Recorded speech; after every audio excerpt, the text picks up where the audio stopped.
जय हिंद फ्रेंड्स, ये article topic का सेकेंड वीडियो है। ये 3-4 वीडियो में आर्टिकल ख़त्म हो जाएगा और आपको ये वीडियो पूरा देखना है, तभी आपको समझ में आएगा। ठीक है, भगा भगा के वीडियो नहीं देखना है।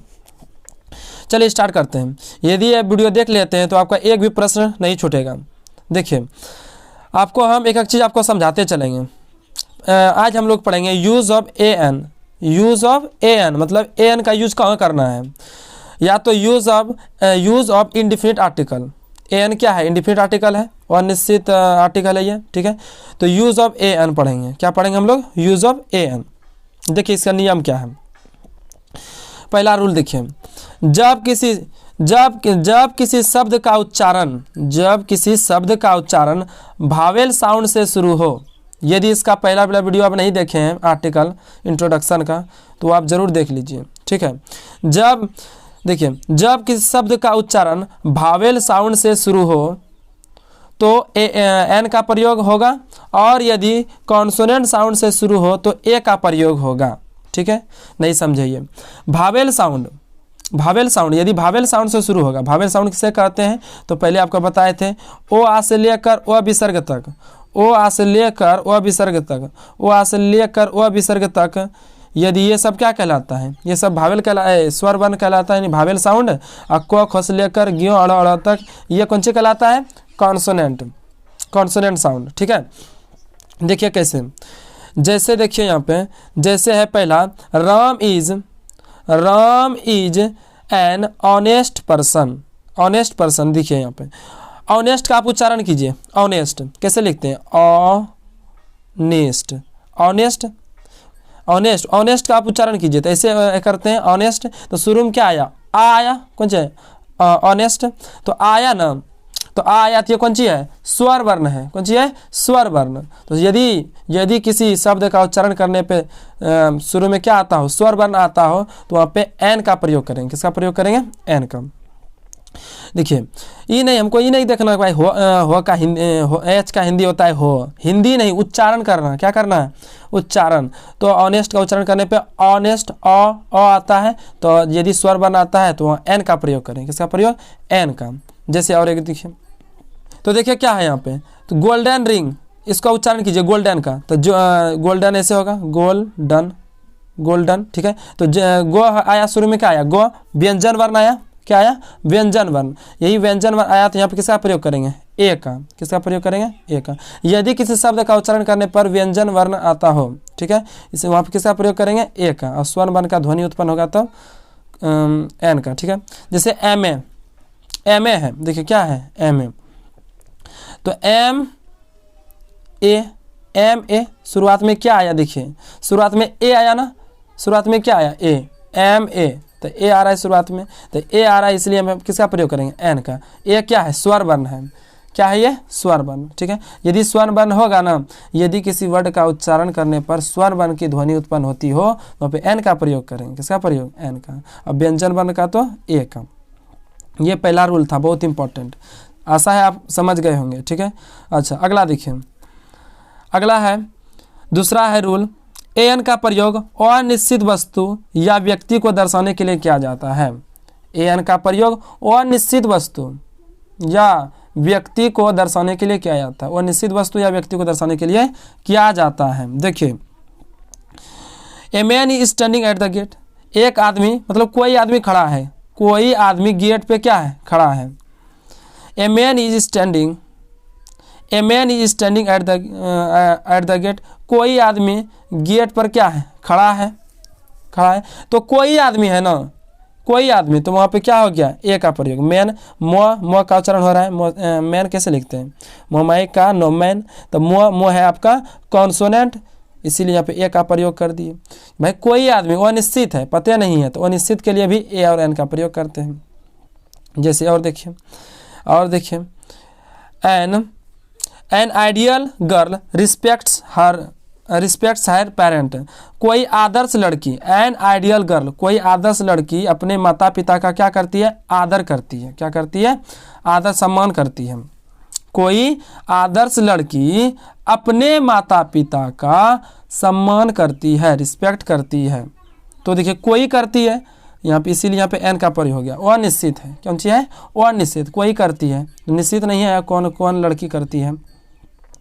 और देखिए, I was born on Friday, मेरा जन्म हुआ था फ्राइडे को, मेरा जन्म हुआ था फ्राइडे को। अब कौन सा फ्राइडे भाई? 2002 का फ्राइडे या 1995 का फ्राइडे? अब कब का फ्राइडे है? कोई मंथ खाली देगा, क्या दे दिया? फ्राइडे। तो अनिश्चित है ये, कौन सी है? अनिश्चित। तो अनिश्चित के पहले हो गया ए का प्रयोग। किसका प्रयोग? ए का। आप कहिएगा एन का प्रयोग क्यों नहीं हुआ? यहाँ देखिए, अब इसका उच्चारण कीजिए, फ्राइडे, फ्राइडे, तो फ्राई के फो आता है ना, क्या आता है? फो। तो फो आपका कॉन्सोनेंट है, कॉन्सोनेंट साउंड है ये, इसीलिए यहाँ पे ए का प्रयोग हुआ। किसका प्रयोग? ए का। ठीक है, ये समझ गए भाई कि ए एन का प्रयोग अनिश्चित वस्तु या व्यक्ति को दर्शाने के लिए किया जाता है।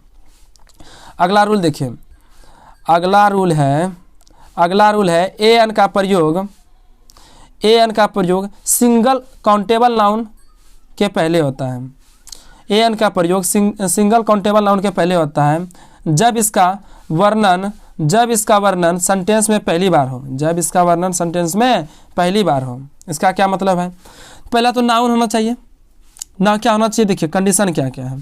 पहला क्या क्या कंडीशन है देखिए, पहले तो नाउन होना चाहिए, नाम संज्ञा होना चाहिए, नाम होना चाहिए किसी का, वो भी क्या होना चाहिए? काउंटेबल, मतलब इसको गिना जा सकता हो। ऐसा नाउन होना चाहिए जिसको गिना जा सकता हो। ठीक है, और वो भी सिंगुलर होना चाहिए, 3 शर्त, और एक के बार में प्रयोग होना चाहिए सेंटेंस में। एक नाउन मतलब नाउन होना चाहिए, काउंटेबल नाउन होना चाहिए, गणनीय संज्ञा होना चाहिए, और सिंगुलर भी होना चाहिए, तब उसके पहले ए और एन का प्रयोग होगा। सेंटेंस में एक ही बार देखिए,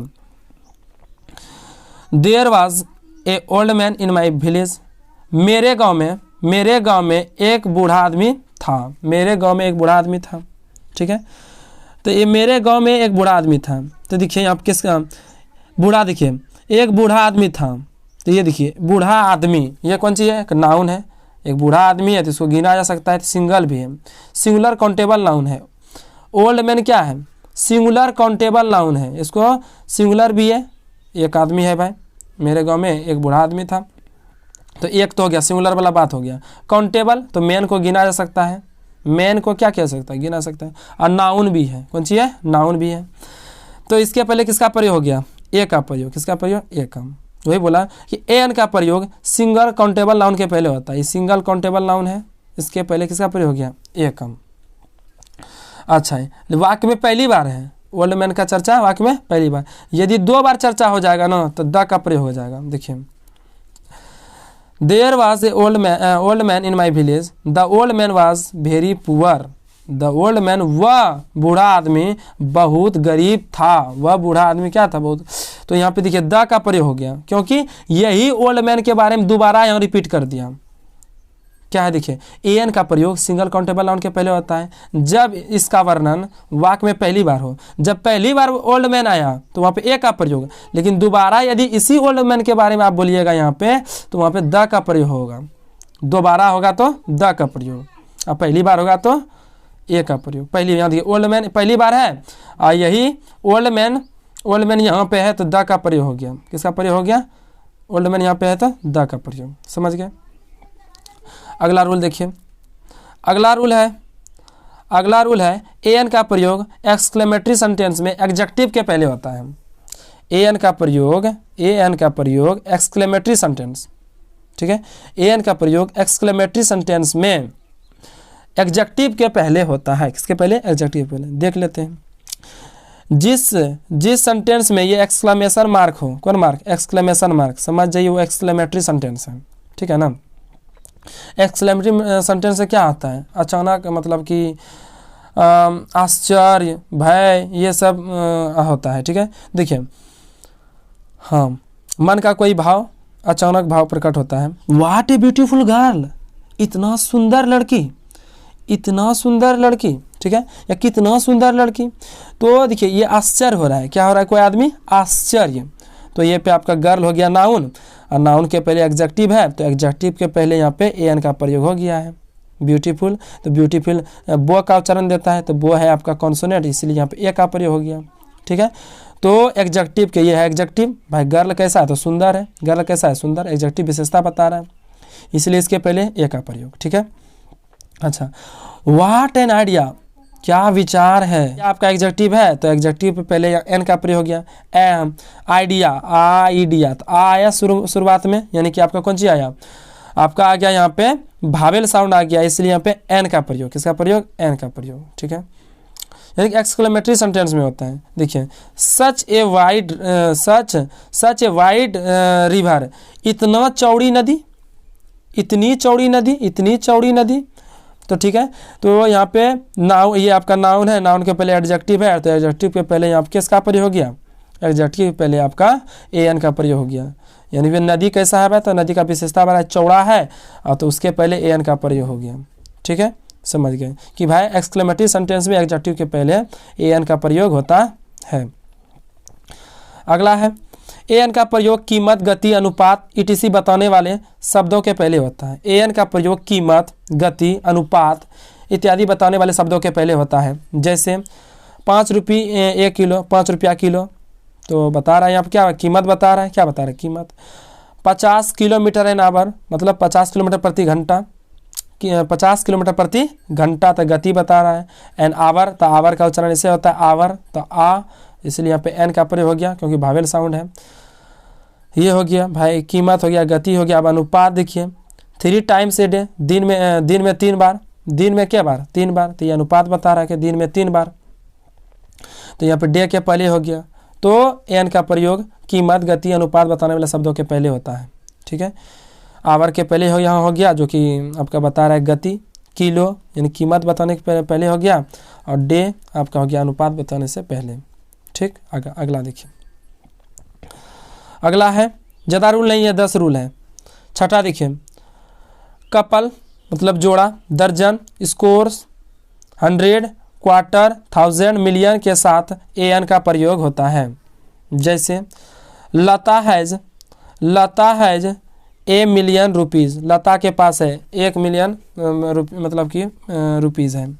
ए मिलियन रुपये मतलब 10 लाख, कितना 10 लाख, लता के पास 10 लाख रुपया है। तो देखिए हम क्या बोले यहाँ पे, देखिए मिलियन, मिलियन है ना, मिलियन के पहले देखिए मिलियन यहाँ लिखा हुआ है, मिलियन के पहले होगा ए एन का प्रयोग, मिलियन के पहले ए एन का प्रयोग। दर्जन के पहले ए एन का प्रयोग, तो यहाँ पे दर्जन तो 2 है, तो 2 है तो व्यंजन वर्ण, इसलिए यहाँ पे ए का प्रयोग हुआ। अच्छा यहाँ फिर देखिए आप कपल के पहले ए और एन का प्रयोग, ठीक है। A couple of hours will be enough, ये देखिए गलती है, ANOUGH, ये होता है एनफ, मतलब कुछ घंटे इस काम के लिए, मतलब काम के लिए पर्याप्त होंगे, कुछ घंटे काम के लिए पर्याप्त होंगे। तो कपल के पहले ए एन का प्रयोग हो गया। क्या बोले, कपल के पहले, दर्जन के पहले, स्कोर के पहले, 100 के पहले, क्वार्टर के पहले, 1000 के पहले, मिलियन के पहले, तो ये सब के पहले आपको करना है, ठीक, याद कर लीजिएगा, ये सब के पहले करना है। अच्छा कुछ फ्रेजेस में ए एन का प्रयोग फिक्स्ड होता है, कुछ मुहावरों में कुछ फ्रेजेस में ए एन का प्रयोग फिक्स होता है। देखिए जैसे मेक एन वाइज, मतलब हल्ला करना होता है, शोरगुल करना, मेक एन वाइज, यहाँ पे देखिए ए का प्रयोग हुआ बीच में। कीप ए सेक्रेट, मतलब गुप्त रखो, इसे बचाए रखो, तो ये याद रखना, बीच में प्रयोग हो जाएगा, बीचे में। इन ए हरी, जल्दी में। इन ए नटसेल, संक्षेप में, ठीक है ना। टेल ए लाई, मतलब होता है झूठ बोलना, तो बीच में देखिए ए का प्रयोग, ये सब याद रखना है। एज ए रूल, मतलब कि रूल जैसा। एटेलॉस, घाटे में, एटेलॉस मतलब घाटे में।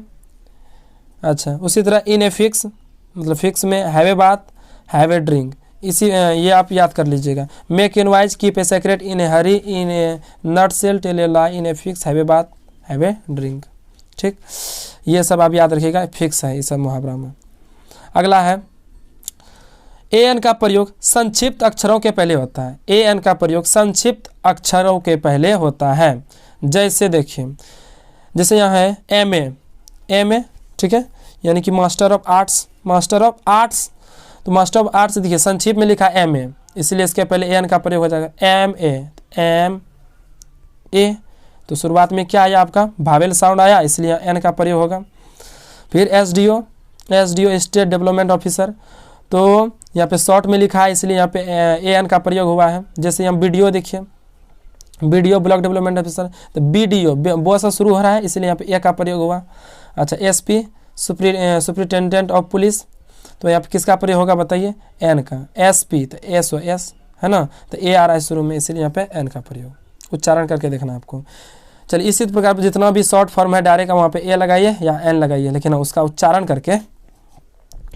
अच्छा अगला देखिए, ए एन का प्रयोग प्रॉपर नाउन के पहले आई एग्जेक्टिव के पहले होता है। ए एन का प्रयोग प्रॉपर नाउन के पहले आई एग्जेक्टिव के पहले होता है। जैसे एग्जांपल देखिए, नहीं एग्जांपल नहीं, ये एग्जांपल नीचे है, ये काट दीजिए। जब प्रॉपर नाउन से किसी स्थान व्यक्ति का बोध न हो करके उस स्थान या व्यक्ति में निहित गुण का बोध हो। जैसे प्रॉपर नाउन के पहले होता है ना, जैसे देखिए he is a real Tendulkar, he is a real Tendulkar, वह एक असली तेंदुलकर है, वह एक असली तेंदुलकर है। मतलब किसी यहाँ एक कोई लड़का है, ठीक है, इस लड़का के बारे में बोल रहा है कि ये एक रियल तेंदुलकर है, यानी तेंदुलकर का जो गुण था, सचिन तेंदुलकर का जो गुण था वही गुण इस लड़कों में है। तो क्या बोले, जो किसी स्थान या बोध ना हो करके उस स्थान या व्यक्ति में निहित गुण का बोध हो। तो तेंदुलकर में जो गुण है ना वो भी उसमें उस लड़कों में है, तो he is a real Tendulkar. जैसे देखिए Patna is a mini Mumbai, Patna एक छोटा मुंबई है, पटना एक क्या है, छोटा मुंबई है। तो मुंबई में जैसा गुण है, मुंबई का जो भी स्वभाव है, वो स्वभाव आपको कहाँ दिखता है, थोड़ा मोड़ा पटना में। कहाँ पे, पटना में। तो मुंबई का जो निहित गुण है वो पटना में भी है, इसीलिए इसके पहले हो गया मिनी मुंबई। ये आपको मुंबई क्या है, प्रॉपर नाउन है, प्रॉपर नाउन के पहले हो गया ए का प्रयोग, ठीक है। उसी प्रकार यहाँ पे रियल तेंदुलकर, तो तेंदुलकर आपका नाम है, प्रॉपर नाउन, इसके पहले वहाँ पे ए का प्रयोग हो गया, ठीक। अगला देखिए, ए एन का प्रयोग विथ, विदाउट और मैनी सच के बाद सिंगुलर काउंटेबल नाउन के पहले होता है। ए एन का प्रयोग विथ, विदाउट और मैनी सच के बाद सिंगुलर काउंटेबल नाउन के पहले होता है। जैसे देखिए, जैसे है सी केम, वह आई विथ ए बैग, बैग के साथ। तो क्या बोले, विथ के पहले, किसके पहले ना, विथ नहीं सॉरी, विथ के बाद क्या लिखा है यहाँ देखिए, विथ के बाद, इस सब के बाद होगा, क्या होगा, बाद। तो क्या होगा यहाँ पे, सी केम वो आई विथ ए बैग, बैग के साथ। तो ये आपका क्या है, विथ के बाद प्रयोग हो गया, किसके बाद, विथ के बाद। अच्छा उसी प्रकार यहाँ विदाउट के बाद यहाँ एन का प्रयोग, लेकिन हाँ एन का प्रयोग होगा, लेकिन बगल में देखना है उच्चारण, अम्ब्रेला आ रहा है, इसलिए यहाँ पे एन का प्रयोग। ही रैन, वह दौड़ा, है ना, वह दौड़ा विदाउट एन अम्ब्रेला, बिना अम्ब्रेला के। मैनी ए मैन, मैनी के बाद हुआ, किसके बाद, मैनी के बाद। Many a man was present, बहुत सारा लोग क्या थे, प्रेजेंट थे, उपस्थित थे। सच ए गर्ल, मतलब ऐसी लड़की, सी इज एडमायर एवरीवन, जिसकी हर जगह क्या होती है, तारीफ होती है। तो सच के बाद हो गया, किसके बाद, सच के बाद। यहाँ पे मैनी के बाद, वही तो लिखा है रूल, सच के बाद, मैनी के बाद, विदाउट के बाद, हाँ लेकिन उसके बाद सिंगुलर काउंटेबल नाउन रहेगा, तब के बाद होगा सिंगुलर काउंटेबल नाउन के पहले, जैसे बैग क्या है, सिंगुलर काउंटेबल नाउन है। अम्ब्रेला क्या है, सिंगुलर काउंटेबल नाउन है, इसके पहले हो गया। मैनी के बाद, लेकिन सिंगुलर काउंटेबल नाउन के पहले, जैसे ये सिंगुलर काउंटेबल नाउन है। यहाँ पर भी देखिए, यहाँ पर भी गर्ल क्या है, सिंगुलर काउंटेबल नाउन है। मैनी के बाद, सच के बाद, लेकिन सिंगुलर काउंटेबल नाउन के पहले। आशा है आपको ये समझ में आया हो। यदि वीडियो अच्छा लगा तो एक आप लाइक कर दीजिएगा, और चैनल पे नए हैं तो चैनल को सब्सक्राइब कर दीजिएगा। धन्यवाद।